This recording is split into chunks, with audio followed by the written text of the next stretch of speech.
नमस्कार दोस्तों, मैं हूं अमित बंसल, आपका चार्टर्ड अकाउंटेंट। और आज हम बात करेंगे बजट 2024 को लेकर के।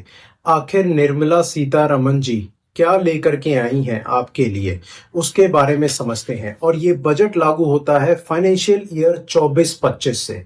तो ओल्ड टैक्स रिजीम जो था हमारा, उसके अंदर कोई चेंज नहीं किया गया। बट न्यू टैक्स रिजीम के अंदर बड़े लुभावने फायदे लेकर के आए हैं टैक्स पेयर्स के लिए।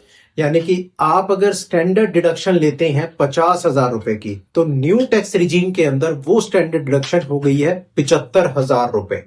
और पुराने टैक्स रिजीम के अंदर कोई चेंज नहीं है। न्यू टैक्स रिजीम के अंदर जो स्लैब है, उसके अंदर भी बदलाव कर दिया गया है। वो बदलाव क्या है? 3 लाख तक तो कोई टैक्स नहीं था, पहले भी नहीं था। पहले 3 से 6 में 5% टैक्स हुआ करता था। अब की बार 3 से 7 में 5% का टैक्स कर दिया है। 7 से 10 में 10% का टैक्स कर दिया है। और 10 लाख से 12 लाख की इनकम में 15% का टैक्स कर दिया है। और 12 लाख से 15 लाख तक की इनकम में आपका 20% का टैक्स हो गया है। और 15 लाख के ऊपर 30% का टैक्स हो गया है। तो दोस्तों, स्लैब के अंदर इस चेंज की वजह से जो छोटे जिनकी सैलरीज इनकम है या बिजनेस इनकम है, जो अपनी इनकम को 10 या 15 लाख तक दिखाते हैं, उसमें टैक्स सेविंग हो जाएगी। और किसी तरह की डिडक्शन आपको पता है कि न्यू रिजीम के अंदर नहीं मिलती है।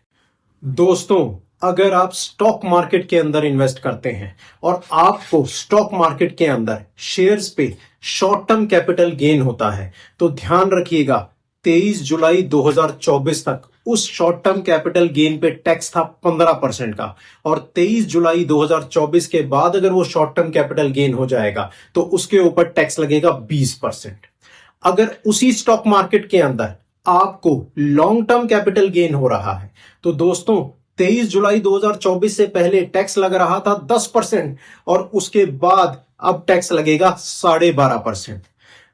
23 जुलाई 2024 से पहले वो लिमिट थी 1 लाख। यानी कि अगर आपको शेयर्स के अंदर लॉन्ग टर्म कैपिटल गेन हुआ है, उसके ऊपर तक आपको 1 लाख रुपए तक की एग्जेम्पशन थी कि long term capital gain 1 lakh रुपए तक टैक्स नहीं लगेगा। अब वो लिमिट को बढ़ा करके 1.25 लाख कर दिया है, 1,25,000 रुपए। यानी कि उस पैसे के ऊपर तक आपको capital gain, long term capital gain का टैक्स नहीं लगेगा। अगर आपका लॉन्ग टर्म कैपिटल गेन 1,25,000 से ज्यादा है, तो उस ज्यादा वाले अमाउंट के ऊपर 12.5% का टैक्स लगेगा। अगर लॉन्ग टर्म कैपिटल गेन आपको हुआ है प्रॉपर्टी के अंदर या गोल्ड के अंदर, तो पहले इसके ऊपर टैक्स लगा करता था 20%, और अब टैक्स लगेगा 12.5%। लेकिन एक मिनट, इसमें एक छोटी सी चीज आ गई है। पहले हमें इन्फ्लेशन इंडेक्स का, यानी कि इंडेक्सेशन कॉस्ट का बेनिफिट मिल जाता था। अब की बार सरकार ने बजट के अंदर इस बेनिफिट को खत्म कर दिया है। यानी कि अगर आपने कोई प्रॉपर्टी आज से 10 साल पहले 5 लाख रुपए में खरीदी थी और आज आप उसे 50 लाख रुपए में बेच रहे हैं, तो पूरे 45 लाख के ऊपर जो आपका गेन हुआ है, इसके ऊपर 12.5% का टैक्स लग जाएगा।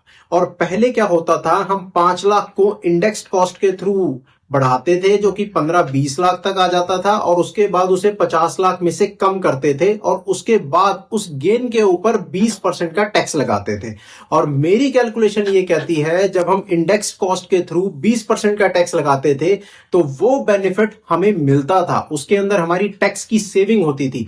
यहां पर हमारी टैक्स की सेविंग कम हो जाएगी, जबकि हमारा टैक्स रेट 20% से 12.5% हो गया है। अगर आप न्यू टैक्स रिजीम में हैं और आपको कोई फैमिली पेंशन मिल रही है, तो ध्यान रखिएगा ओल्ड टैक्स रिजीम के अंदर उस फैमिली पेंशन में डिडक्शन मिलता था 15,000 रुपए का। वो डिडक्शन न्यू टैक्स रिजीम में इस बजट से बढ़ा दिया गया है, और वो डिडक्शन अब मिलेगी आपको 25,000 रुपए तक।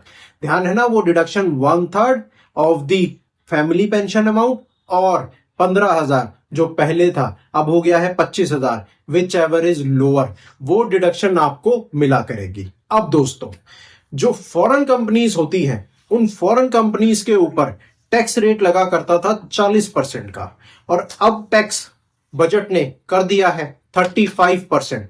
इससे एफडीआई के बढ़ने की उम्मीद है, नई कंपनियों के खुलने की उम्मीद है और ज्यादा कंपनियां इंडिया के अंदर आए ताकि उन्हें टैक्स का बेनिफिट मिले। 5% टैक्स दोस्तों बहुत होता है। दोस्तों एक नया सेक्शन सेक्शन 194 टी टीडीएस के लिए इंट्रोड्यूस हो रहा है और ये लागू होगा 1 अप्रैल 2025 से। यह है पार्टनरशिप फर्म्स के ऊपर। जो पार्टनरशिप फर्म अपने पार्टनर्स को सैलरी दे रही हैं, रेमुनरेशन दे रही हैं, कमीशन दे रही हैं, बोनस दे रही हैं और इंटरेस्ट दे रही हैं और इस अमाउंट को टोटल करें अगर पूरे साल में ये पेमेंट 20,000 रुपए से ऊपर है तो उन्हें 10% का टीडीएस इस सेक्शन के अंदर डिडक्ट करना होगा और डिपॉजिट करना होगा डिपार्टमेंट के अंदर।